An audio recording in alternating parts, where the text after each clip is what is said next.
How much is that?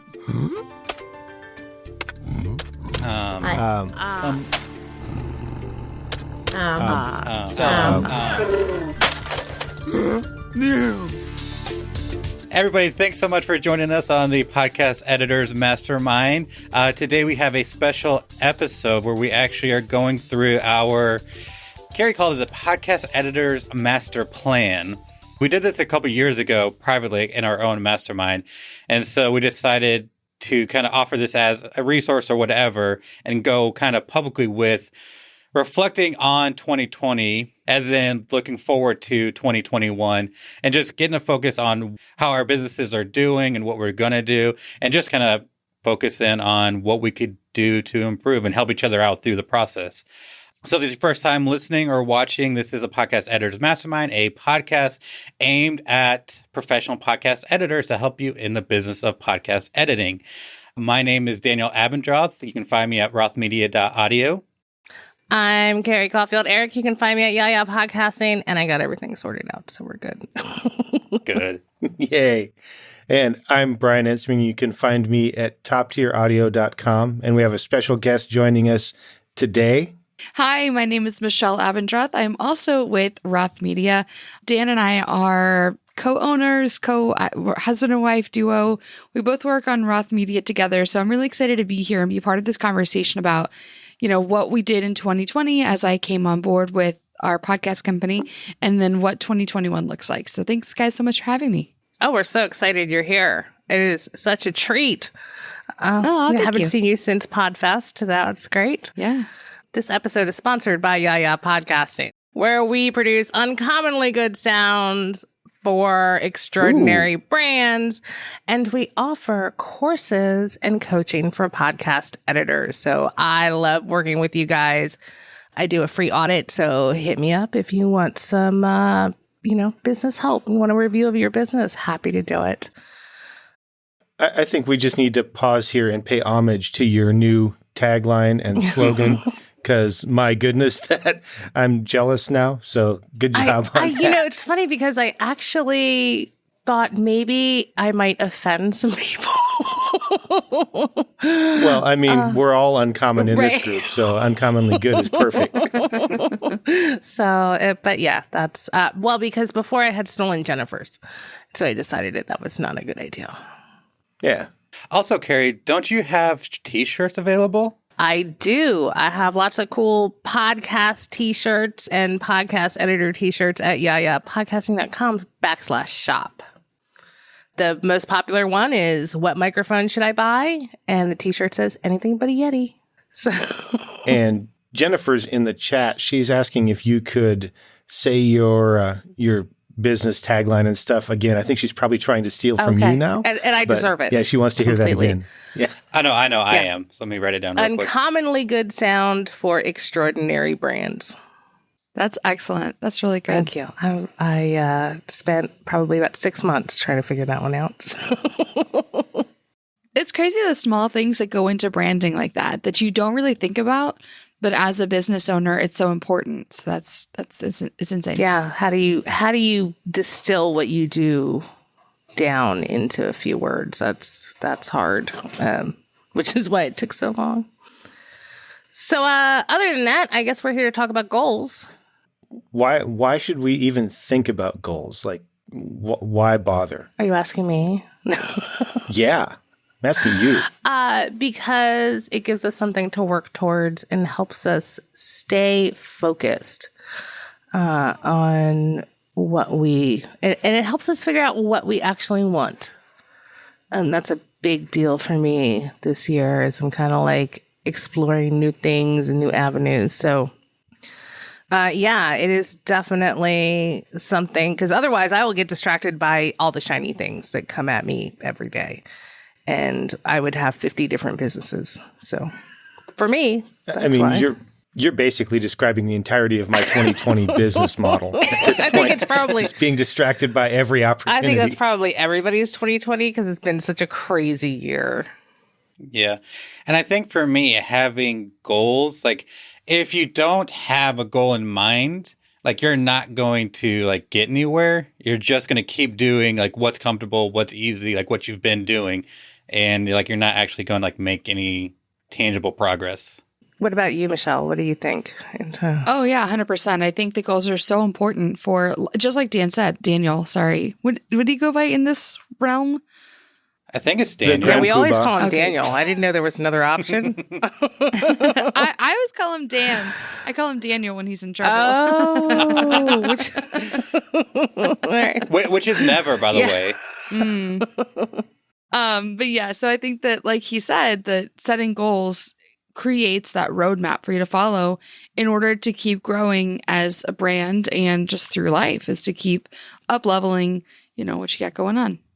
Yeah, and I should say that we're going to be using a very specific workbook tonight because setting goals, I think, is a process. And that's why we're starting in what is almost November. And the first time we did it, I think we started around the same time as well, because it's really something you should put some thought into. What we're using, the workbook, is 18 pages. I never do anything small.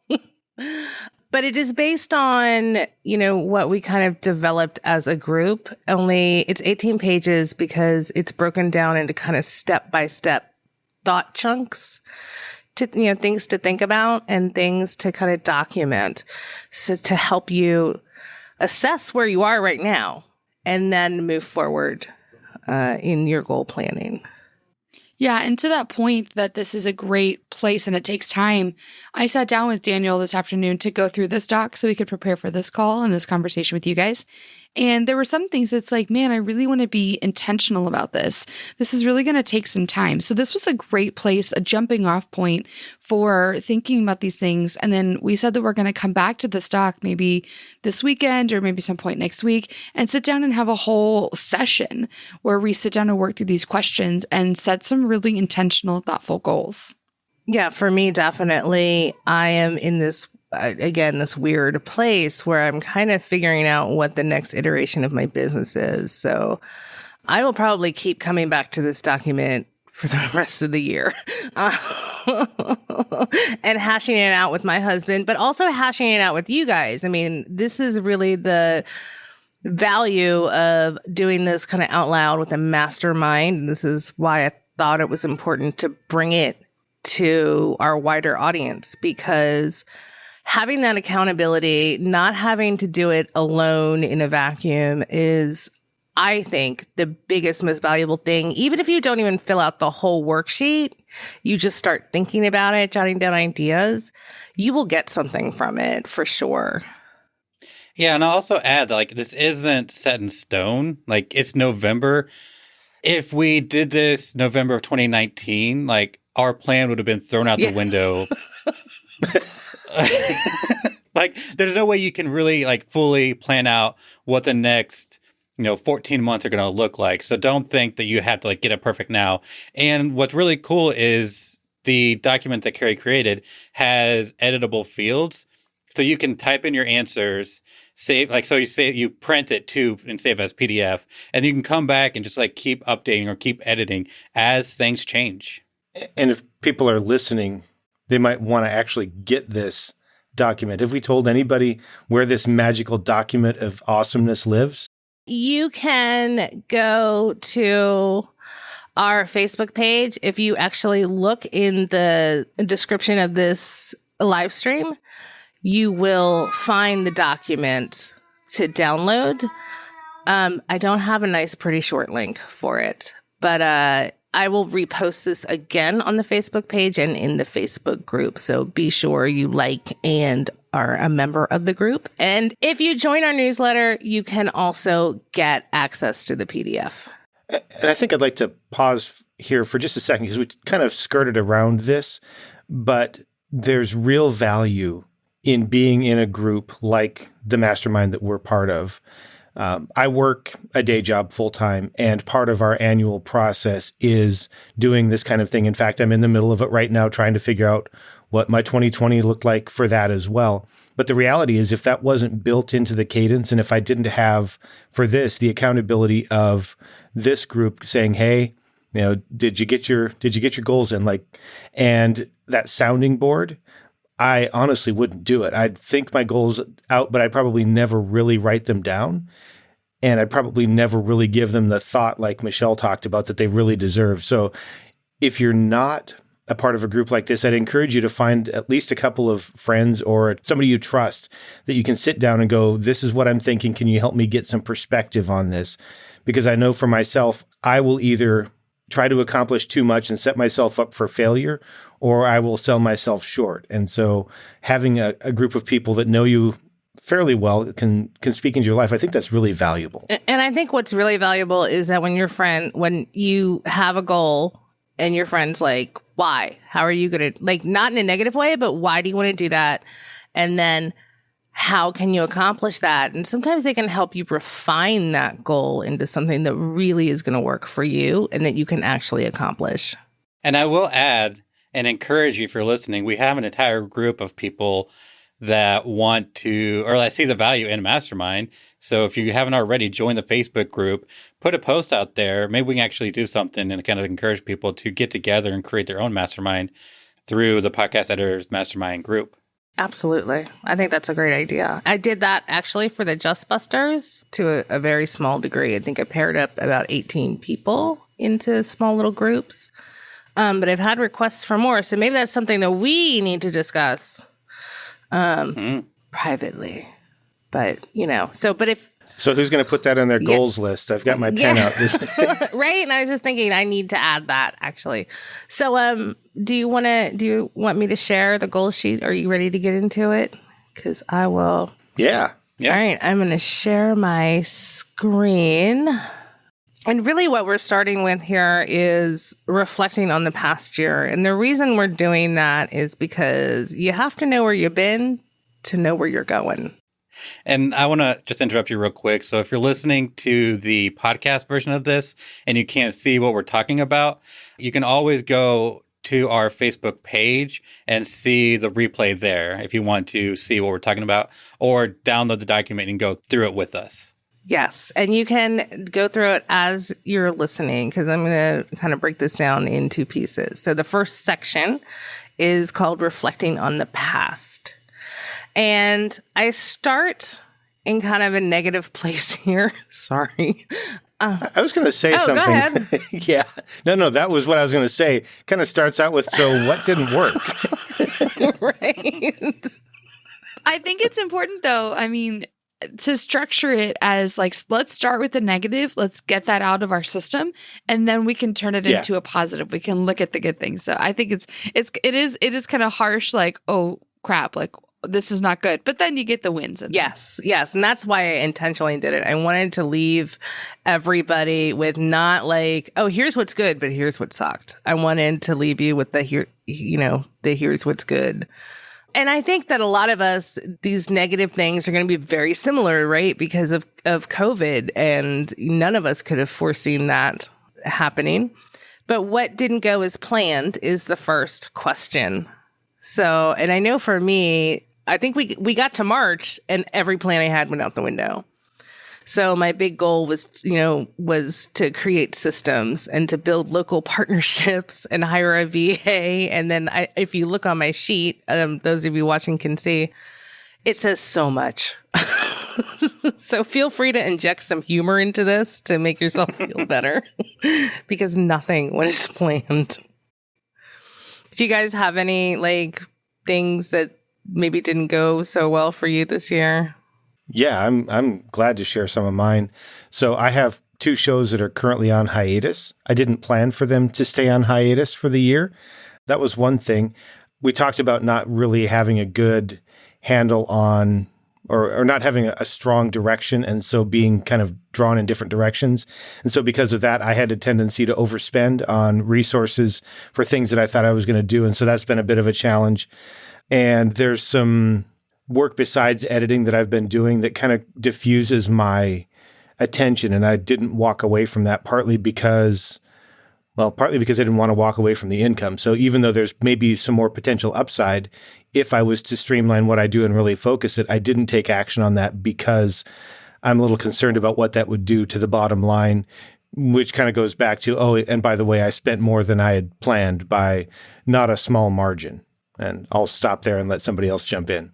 Well, I just want to point out that you mentioned why things didn't go as planned, and I did too a little bit with COVID, and that is the second piece of this: what didn't go as planned and why. And I list them out separately so you can, you don't have to like do a long sentence, essentially. So you don't have to say why, but I think it's always a good idea to really think about what happened, what was the cause. So go ahead, Daniel, did you have anything to add? Or Michelle? Yeah, I'll take it for the Roth Media team here. Nice. Similarly to you, Carrie, there were a lot of like programs and packages and resources and the use of social media. I mean, there was a lot. Well, honestly, when I started 2020, I didn't know I was even going to be joining Roth Media. So that was a huge shift. And then what didn't go as planned was building on all of those things that we had talked about. And why? I actually recently had a really huge light bulb moment about this. I went on a trip to go visit a friend in Michigan who's currently working remote, as a lot of people are. And I was able to see what a workday looks like for her as someone who was at home yet had working hours. Her tasks are deadline based, and the deadlines are given by her superiors, and it's driven by, outside factors. And I realized, like, one, I don't set work hours, and two, I pretty much only have self-imposed deadlines for those projects. And now I've realized that I need a workday and I need to take my deadlines more seriously, but not having those outside factors of creating a structured schedule really kind of was a huge influence in addition to the global pandemic we're all living in. So that was a huge moment for me. I think that is incredible insight. And thank you. I really do. And this is something that I've been thinking about a lot lately. And that is, kind of having work hours. Like, I really have not been working on the weekends. And I've been trying to like get my work done between like 9 and 9 to 5, essentially. Bonus points if I can get done by 3. So, but I've been trying to take that time because I noticed that I work better. I'm more productive when I have those boundaries. So that's... Yeah, absolutely. I would find myself waking up thinking about, okay, what's kind of the bare minimum that has to get done today? And then once I did that, I would be like, well, I could work on XYZ project, but it's like, I don't feel like it. Because it's just a self-imposed deadline and I make my own schedule. So then none of those things ever saw hardly any progress. Yeah. But now that I've given myself the title of project manager in addition to setting these work hours. So now I have my list of projects that I'm working on after I get done with those things that I was already doing. Yeah, that's so great. And that's, again, this is another reason why we have that why, is so you can, kind of think critically and get that insight that will help you in the future. The next thing is, did you have any recurring problems? And Michelle, you kind of hit on that with the deadlines. What about you, Brian? Did you have anything that just a problem that kept coming up over and over again for you? Yeah, so I think a lot of my, I'll call them ongoing challenges, are things like keeping up with the basic admin stuff, like bookkeeping, balancing the books, not spending more than I should. Like those kinds of things, I think, were the ongoing challenges. As far as the actual production work, that wasn't really difficult. And then I've never really had a strong background in sales. And so that's an area that I continue to struggle to grow in terms of prospecting and setting appointments and actually having a marketing plan that I deliver on. So all of those things I think would fall into the recurring problems that are basically everything but the editing part. So the business part. Only that, Only yeah. the business part. Oh, that's all right. That's fine. And for me, my big thing was probably time management and, just not being firm enough with my clients on deadlines or saying no to things. So I would overstretch myself, and that was an issue. And of course, accounting. I mean, I don't like math, right? So, I mean, I've made some progress on this already. I'm more comfortable with, I love spreadsheets actually now, but just that accounting spreadsheet is it took like 6 months to set up my QuickBooks account. That's just, so that's not good. Yeah. And just to add to what Michelle was saying, like a couple other things, like pricing our services has for some time now been kind of an ongoing problem, and client agreements. A couple of years in the making of not having like clear expectations with our clients about like what is entailed in our services and our physical space. So like if you haven't noticed yet, there's a little bit of crossbleed. That's because Michelle and I are sharing an office, doing our best in like a very small space to like work together. So that has been an reoccurring problem. Yeah, that can be tough because there's only so much space. But that's actually one of my goals. So we'll get to that. But space is actually part of my goals this year. So anyway, moving on. Did you get any meaningful critical feedback? And what I mean about this is like something that's not necessarily positive, but is definitely insightful and definitely giving you something to think about changing. I did. Oh, you did? Okay. Yeah, so a couple things immediately come to mind after I've already thought about this and written them down. One of them was for the Hindenburg course that I launched this year. I did a soft launch or a pre-launch, kind of a beta thing, and asked people for feedback. And one of the people had some feedback about how the course was laid out and the places that he found value in it that were different than what I expected. And so can I jump ahead and kind of answer what I did with that? Is that okay? Yeah, because that's the next step is what action did you take to deal with these? Sure. So what I did with that then was I took the actual launch date that I had planned for this course and I pushed it back by 2 weeks. And I said, okay, I'm going to take 2 weeks to take the advice that he's given. I'm going to re-record the videos that are absolutely critical to deliver on this piece of feedback. And then everything else I will hopefully replace as I'm able to get to it. But I felt like I really needed to get that done. And then there was one other thing that came up in terms of a potential partnership where somebody reached out to me and said, hey, we'd like to work together on this thing. And when I started talking to my wife about it, I got some feedback about how much time I was spending on work and not with family. And so I've had that feedback too. Yeah. And I don't want this at all to sound like a bad thing. Like it was absolutely what I needed to hear at that time. And so that shaped how I responded to this request, which in all honesty, I think is a great opportunity. It just would have pulled me away from the priorities that I have. And so I took that piece of critical feedback as well, and I changed my course. Awesome. What about you, Danielle? Danielle. Just match Danielle and Michelle together. What about the Roth Media team? This is an example of one that we are going to really think about some more because I'm sure that it's there, but nothing was coming to mind. So as we're going through this, I'm taking some more notes, and this is definitely one that I want to think on and come back to when we sit down to have our big kind of goal setting session. So that's it for us. Okay. So how do you think, I'm just going to throw this out there. How do you think that like these questions specifically about criticism and feedback are going to help you set your goals? I'm just curious to see what your thoughts are. Well, the first thing that comes to mind for me is that we're obviously service providers, right? And so by getting feedback, we can kind of shift our services and what we're providing to our clients to make sure that there's a value understanding there. And that's kind of how we build and grow our businesses. Our clients have to trust our value and our knowledge. And so by getting feedback from them, we can then adjust course. Awesome. Thank you. That's a beautiful way of explaining it. I just wanted to get filtered by you because you're very smart. Oh, thank you so much. You're welcome.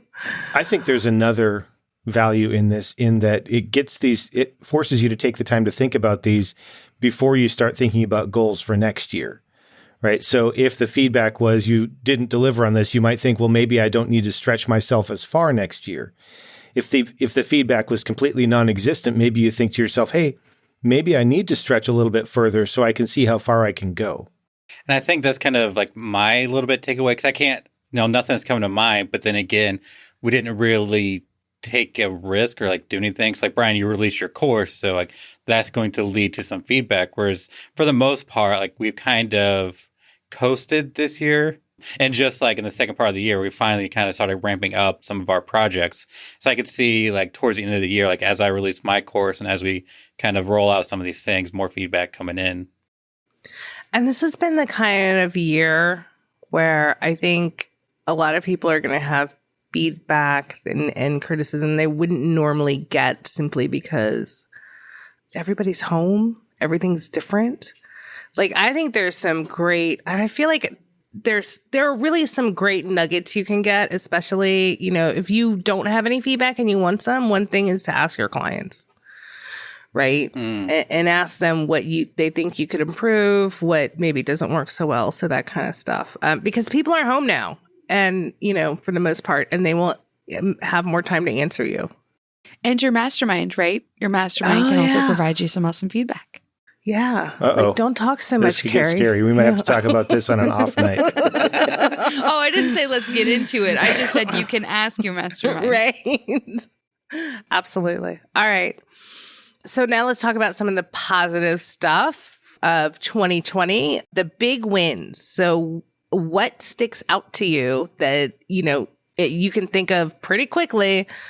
What was a big accomplishment or a big happy moment for you? And for me, that certainly was PodFest and Podcast Editors Conference and the work in Justbusters and, you know, being in the fellowship and nailing certain clients. And I put up my Shure SM58 because I love it.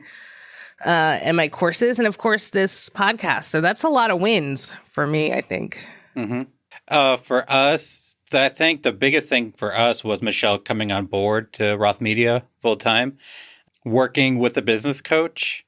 We raised our prices. We started working on our courses. We've gotten more discovery calls. PodFest, we also put in there. Working through imposter syndrome, which is something that's kind of been plaguing me for the past couple of years, like finally getting to a point where like I feel confident in my knowledge. And I think one of the big wins was maintaining and actually growing our business through the pandemic. I put that as a win because I know a lot of people took, and you know, some colleagues took a big hit this year with COVID, and we were very fortunate to be able to maintain. Like, we lost a few clients, but we also brought on, you know, new work, so we were able to actually kind of be in a good place throughout it all. Brian, what were your wins? I mean, since you mentioned the SM58, I have to say that I finally found a mic that I liked more than my RE320, which is this Lewitt, and I'm hoping it's the last one that I buy because I have a gear acquisition syndrome. I'm constantly looking for the next thing, so we'll go back to wins. So there were a couple things. One is I started editing the Focusrite Pro podcast, which to me is huge because it's recorded by an audio engineer who knows what he's doing. He just isn't able to do the editing. And so I felt like that was a really big win. And it helped me go, yeah, I actually can do this. Like, it's not just, I think that I can do this, but somebody who knows can say, yeah, you can do this. I did launch the course and people bought it, which was huge. And I only got one refund request, which was a person that thought they were buying something else instead of this. I guess my message wasn't clear enough, so I tried to tidy that up. But I felt like that was some pretty good feedback. And then I raised my consulting rates by 40% or like 38.9%. And people are still booking me for consultations. So I feel pretty good about that. And then sort of related to this, my wife and I got somebody to do our yard work for us. And, you know, neither of us like it. Neither of us are particularly good at it. And we're not going to have to wonder if our neighbors hate us because our yard looks like poo-poo. And also, we're not going to have to play hot potato and go, who's going to do it this time? It just gets done. It doesn't cost that much. And it frees up all of that mental and emotional space that used to be dedicated to, we have to mow the yard again. Why don't we just rent an apartment? That's a great win. I really think, because what happened was your life got easier. It did. And also, since I'm not driving to work, all of that gas money goes to pay the person that's mowing the yard, right? I mean, we're spending more on groceries and stuff like that, but I went 7 months between putting gas in my car because I don't go out. And when we do, we would drive my wife's car. So like, it was that significant a change that we were able to go, yeah, we'll bring somebody on to do the yard a couple times a month. That's awesome. Yeah, it sounds funny, but like that's really huge. I remember I used to work on a show about like a guy who sold on Amazon, and one of his productivity tips was that he brought somebody in to do like his house cleaning because his time, you know, those couple hours a week was better spent doing his own thing on his business where he'd make more than what he'd pay for hiring a house cleaner. And same thing for us. Like, I have an assistant that keeps like my shows organized. So as clients in their episodes, she takes it, downloads the files, send to me, gets everything that I need, and I don't have to worry about that. So I no longer have to like start the day and be like, all right, what shows am I forgetting about? Do I have this? Do I have that? Like, it's something I can kind of free my mental space and focus on other things. Yeah, that's absolutely amazing. So I think recording the wins, like, I know some people may feel like they don't have wins, but wins can be anything. I am a big believer in celebrating the small victories. And sometimes that victory was, I got out of bed most days, right? That's a win, some days. Or I was feeling confident enough to do, move past imposter syndrome or something, like anything. Or, I tried a new recipe, something like that. It doesn't necessarily have to be about your business per se, but it's about making sure that you recognize that there are things to celebrate is my main bullet point here. Did I just ramble on? Is that... Probably. No, for me, that's a real struggle because, like, I can tell you, like, all the mistakes I made this past week, but I can't tell you right. where I excelled. Yeah. Right. No kidding. And I think getting in, and I know these say big wins, but, that's like what's on the top of your mind, and I really do. I celebrate the small victories every day. Like, our TV broke, but you know what? At least we have like 50,000 other devices to watch television on or watch Netflix on. That just wouldn't have happened like 10 years ago, right? Or something like, so pulling out those positive bits, I think is really important and keeps you kind of in the right headspace to get excited about stuff. So, like a big win for me would be like, it snowed. Right? Nice. I'm excited for that. And Halloween, that's fun too.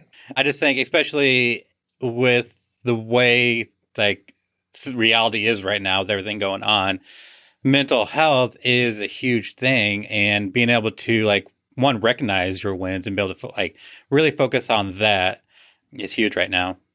Yeah, absolutely. Absolutely. And here's another really cool thing for your mental health is what were positive things people said about you. And I think it's, again, important to document these things. And was it Brittany Felix or Emily Prokop who actually keeps a folder on her, one of them actually keeps a folder on her desktop that says like, why I'm awesome. And she collects that positive feedback and puts it in that folder. That's a good idea. I need to do that. Yeah, I have one. Well, I did on my old computer, but not this one. I need to start it again. But yeah, so, I put that a lot of people said I was very helpful and provided value and gave them aha moments and that I was worth the money. So that was fun. But yeah, I think, just jotting down those positive things, just whatever comes to your mind, because people, like, somebody has said something nice about you. I guarantee it. Mm-hmm. We had one very specific that I felt really positive about. So over the course of the year, there's been, in addition to COVID, the really like the focus on the Black Lives Matter movement. And one of our clients focuses on diversity, equity, and inclusion work. And we wanted to reach out to her. She's a woman of color at the start of the movement after the murder of George Floyd. And we just wanted to say, like, we feel so honored to work on her show and to be a part of it and to help her spread the awareness of her work and what she does so that the world can become more diverse, equitable, and inclusive. And she responded and she said that she felt really strongly that she could trust us and the work that we were doing. This was more, it was less like, thanks for editing my show. You did a great job. It was a less tangible thing, but just knowing that she trusted the work that we do as two white people and that it was a really big kind of group hug moment. And just, it felt great to get that feedback that she could trust us and the work that we do. And she was happy to work with us. That makes my positive things sound really bad. No, I'm kidding. I'm No. joking. I'm joking. No, that's an absolutely beautiful story. I mean, and that's really what it's all about, isn't it? Like that trust, especially with things that are so like difficult. Yeah, it just felt really cool to, in addition to getting feedback on tangible things, just knowing that she enjoyed and appreciated the working relationship that we have together was really positive. Yeah. Daniel, I'm going to ask you because you're working through that imposter syndrome. What comes to your mind? So I think one big thing is a client that I can't remember why she stopped. So she had 2 shows that I was working on, and then she stopped producing them to do other things. I think she's got too busy with like her professional business and wanted to focus on that. But then like came back to me when she was ready to start another, like a new show. So the fact that like she thought of me, I don't know, it's just like I didn't screw up so bad that she didn't come back. So it's kind of like validated.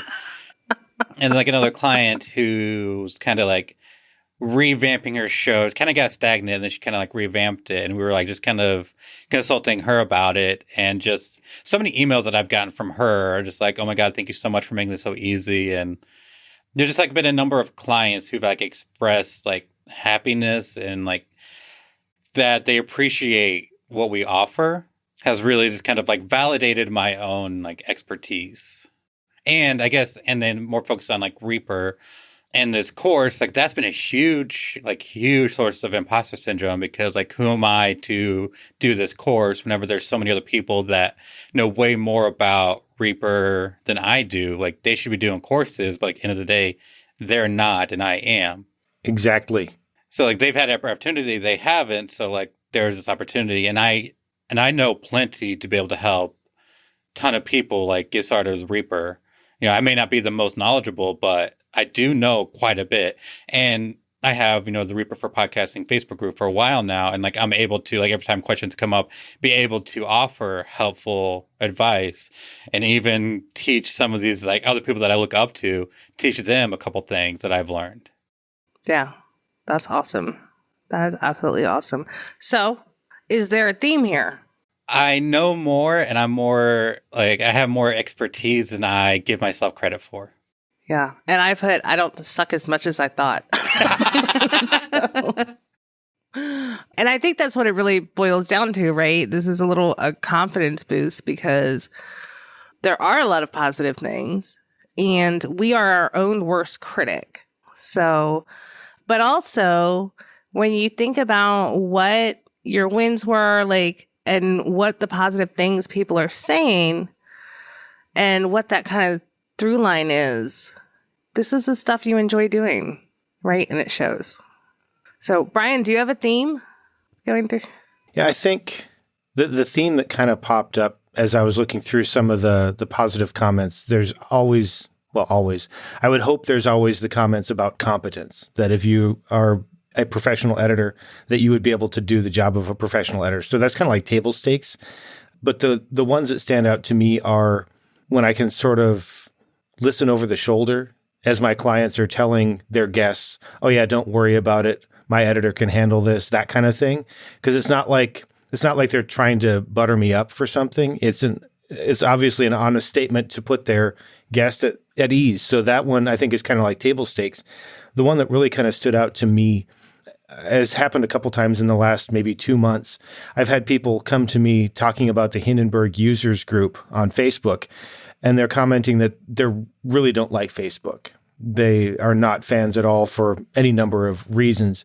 And one of the primary reasons they stay is that group. And so that speaks to me of being a person who continues to deliver value to a fault in such a way that people that would rather not be there will continue to stay for the value that they're getting out of that experience. I love that takeaway. Yeah, and a lot of this, what I'm hearing is I'm looking at my own thing and thinking about this. I think a lot of this is really about the relationship side, right? We may have. And the customer service and those types. So it's the working with people and helping people that really is coming through, I think, for all of us. So we may not be such introverts. Okay, so we're getting close to the end of our time here. And we've only just reflected. We haven't started making goals. Yeah, we're only like 4 pages in. I know, right? We've got like 16 more to go, right? Yeah. So Well, yeah, I don't want to like tell you guys how to run your show. Maybe we make this a 2 or 3 parter even. yeah, that's probably what's going to need to happen. But that'll give us time to like think and work through some of this stuff as well. So let's see. We're still reflecting on the past. And this really, the goal for all this kind of reflection is really so you can find those through lines of what you think you want to set as a goal that you will enjoy reaching. So what unexpected thing got you excited in 2020? I'll go and start Podfest. Yeah, that was fun. Well, for one, being able to meet the other Yetis, and two, just like being... Okay, so there's a couple layers. I'm going to step on Michelle's toes a little bit or kind of take away your thunder, but getting to meet like other people that I've admired and looked up to in the podcast industry was huge. Being able to meet Chris Curran and Tom Kelly, just a whole bunch of people. For Roth Media, that was a pivotal moment for Michelle to take some of these courses to really like dive into podcasting and really just kind of like propel her involvement in the business and just kind of like really be able to bring out her expertise. Yeah, I got excited about Michelle being part of your business too. Yeah, to piggyback on that, Podfest was amazing because I knew that before Roth Media, I had a sticker shop and I was in like kind of the planner and crafty world. That was my business. And I knew that I could transition some of the like business skills and knowledge to this realm, which is why I wanted to come on board so that Dan could really work in the business and I could work on the business and in the business in a totally new way. Yep. And so through the courses I took at Podfest, I was really able to see with the lens of podcasting how I could take my skills as, coaching and my knowledge of social media and really help us and our clients. So that was really cool and super helpful in launching off, being a launch point for me, I guess. So I would jump in probably and also say Podfest.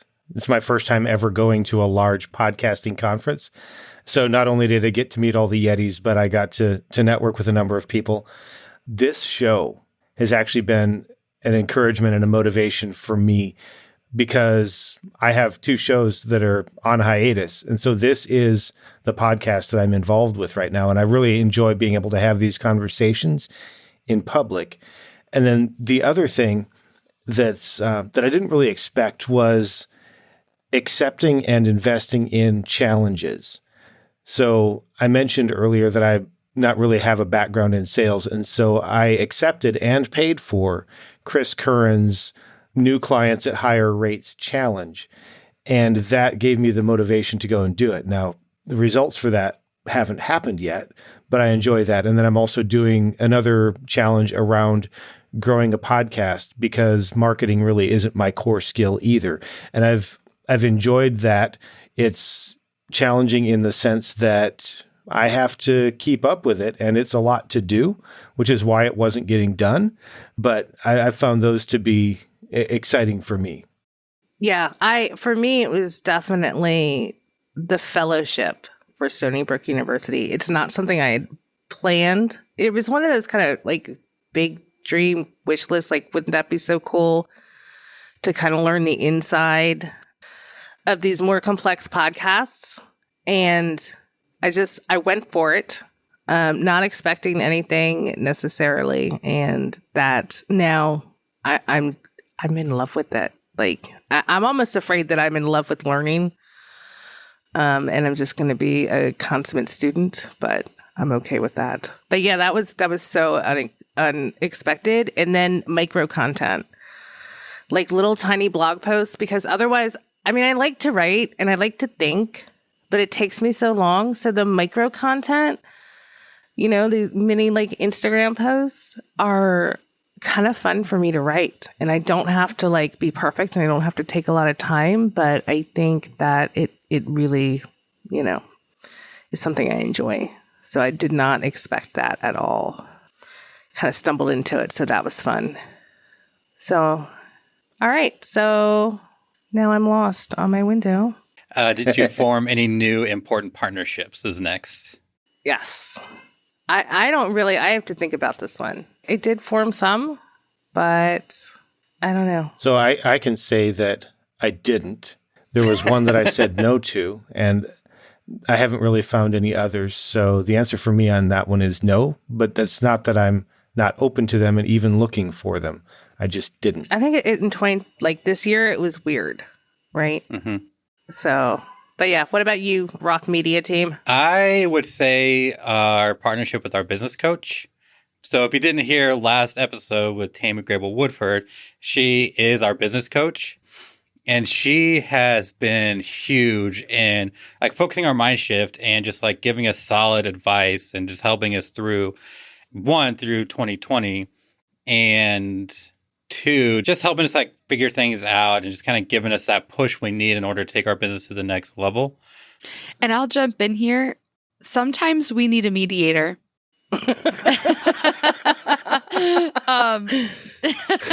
Dan just muted his mic, but you probably heard him laugh in mine because it's so true. Like we're great partners. We work and live at home in the same business 24/7, especially with COVID, neither of us going anywhere. So I think this is a true testament to our partnership in many different ways. But moment of honesty and truthfulness here, it's not perfect, right? So we had a recent frustration around tech and our office, which is really small, which we've touched on. And we needed to take it to Tammy. And sometimes we have this whiteboard where it's like, all right, this is what we need to talk about this week. We need to take this to Tammy and we need some guidance here. And she'll hear both of us out and say, I hear one of you saying this, your body language looks like this. And then from there, we're able to really come to some middle ground. So that partnership has been awesome to bring to 2020 and Roth Media. Yeah. I see Chris Kern in the comments said, happy wife, happy life. And I agree. I 100% agree. Happy spouse, happy house. That too. I like it. Yeah. But like I said before, thinking of the wins throughout the week is really difficult. And having a business coach, one of the things we start, I can't remember, I think we start like every meeting with like, what were your wins for this past week? So like now the expectation, like, okay, well, we have to come something. So then we have to like sit down, like, okay, what are our wins for this week? And it's something we do every week. So that helps us kind of focus on the positives as well. So if you have struggle doing that, like business coach is a really good investment. Yeah, absolutely. Agree. Oh, here, this is a fun one. Did anything shift or change for you in 2020? I would have No, everything's the same. I would have to say everything. I really need to like spend some time with this to really dissect what those big shifts were, but there were definitely some big shifts. Yeah, I mean, I think obviously with COVID going on, that's like everyone's big answer. And it might also be obvious that with me coming on board with Roth Media, we both had to change how we work together, because before Dan would ask me a question about, how do you think I could help this client? Or, hey, can you help me out with this project? But being here 24, like making this my full-time gig, some days I had to give myself grace, and that meant not working, but he needed me to work. So there was this shift and change in our relationship, in our house, in our working relationship of how to work together to make the most happen with where we're at. So that was a huge shift for us. Yeah, I can see that. Brian, anything that you want to add? Nothing. Okay. In all honesty, nothing comes to mind. That's something I'm going to need to spend some more time with as well, because I've got some things like, raised rates and stuff like that, but it's not really a big shift. It's just sort of an ongoing tweak. Well, right? I like that. At least it should be. And if you're listening or watching and you're like in the same spot as Brian, like that's okay. With everything that happened this year, if you just maintained, like that's cool too. Like you don't have to have a huge shift. Yeah, you're off the hook. Yeah. Although I think many people did. I mean, because, wow, a lot of people had to pivot and change the way they do things. Yeah. Or come up with a completely new business plan. Yeah. So maintaining sounds actually kind of nice. Yeah. All right. So are people taking action because of you? And I know this may kind of feel like a weird question, but really this question is about influence and reach. Are you connecting with your people, with your ideal client? And I would say that, yes, this is growing for me, for sure. What about you guys? I'm just wondering, should we save this for the next one? Because I feel like this could be a pretty deep question. Yeah, it's a pretty deep one. Oh yeah, I'm that's I get excited. I'm like, yes, let's get into it. Also because this helps me, and this is another demonstration kind of in real time. This helps me think about all these questions more critically when I'm talking to you about them, right? Or when I feel like, okay, now I have to have an answer, not just for me, but I have to have an answer for you guys. So, but yeah, all right, let's stop here. That sounds good. Cool. One of the things, are you guys okay with us changing our last question? Because normally we ask, tell me about your first client, but we've already done that. So can we change it up a little bit? Like this is behind the scenes. This is live. I have a pod deck. Pod decks are great for icebreaker questions, and I thought it might be fun for us to answer a pod deck question. So I'll ask Daniel first, and we can just go round robin. Daniel, Michelle, then Carrie, and then me. Who are your podcast editor heroes in real life? I feel like there's a couple obvious ones. The honorable or the honorary Yetis, but I would probably say Brittany Felix. Oh, yeah, that's a good one.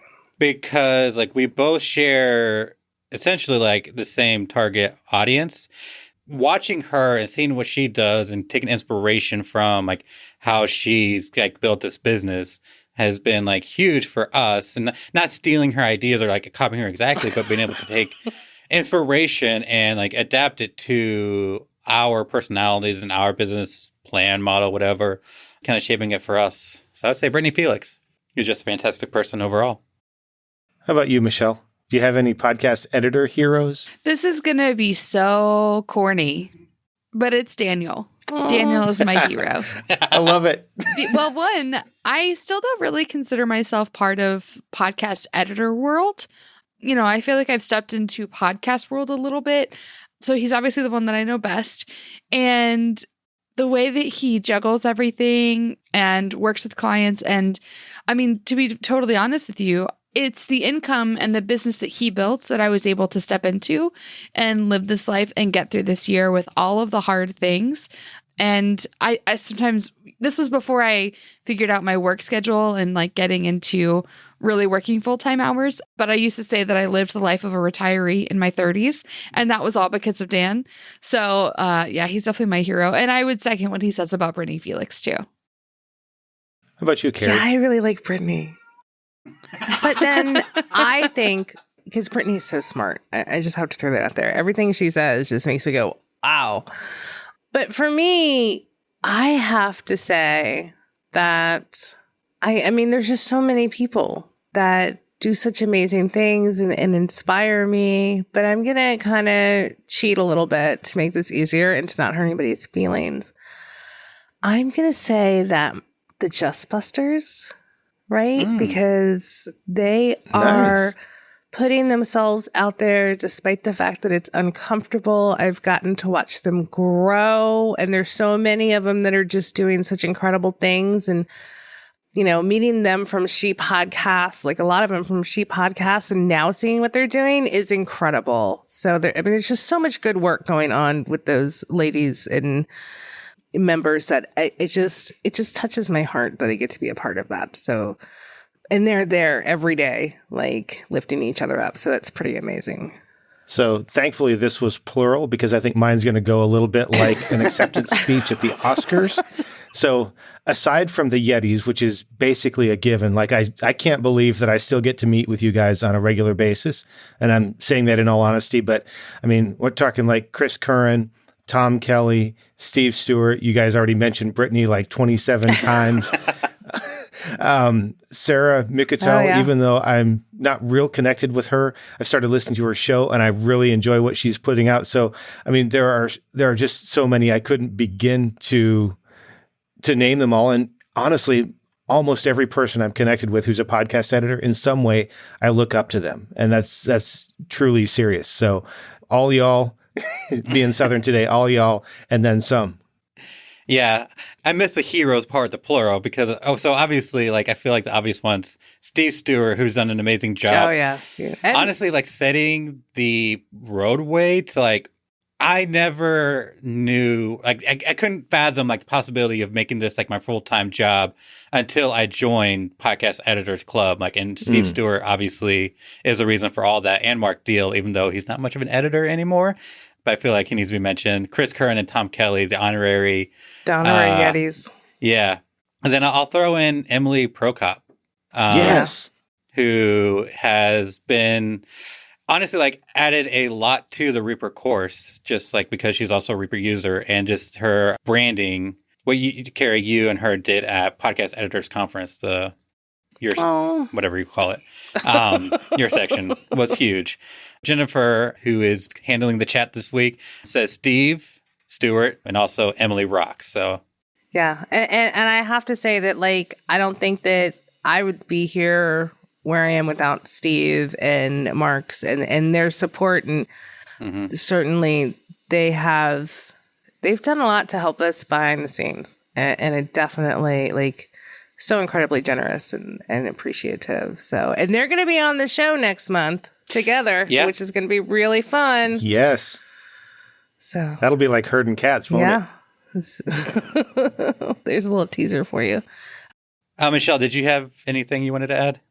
Well, the only thing I wanted to say before we end this is just a huge thank you to you guys for having me on, for being an honorary kind of member of the Yetis here, and to Carrie for putting together this awesome goal setting doc that's going to really help us, like I said at the beginning, be intentional and reflective and look ahead, because it's so easy to be overwhelmed by the state of the world. I don't know, the wind blows the wrong way. That can be overwhelming someday. You know what I mean? Just like, this is a hard time. But by, like I said, being able to reflect and look ahead and having this awesome doc that's guided and we can work through it together and spend time to really plan it out, it's going to be invaluable. So thank you so much, Carrie, for putting this together. Thank you so much. I appreciate that. It's very kind. Daniel, would you like to tell people how they could be a guest on the Podcast Editors Mastermind? Absolutely. If you are an expert in something that you think podcast editors would find useful, or if you are a podcast editor and you have a struggle or want to workshop something, we'd love to have you on the show. Just go to podcasteditorsmastermind.com, and at the top of the page, you'll see a button that says Be a Guest. Click that, fill out the form, and we'll be in touch. Oh, thank you, Chris Kern, who says, thanks, Chris. Each of you are very highly respected as well. I appreciate you all. We appreciate you so much, Chris, too. You're just a delight, actually. Smart and a delight, and so very generous. Okay, well, we could go on and on and on. About, like, we could have a total, like, I don't want to say love fest, because that doesn't sound right.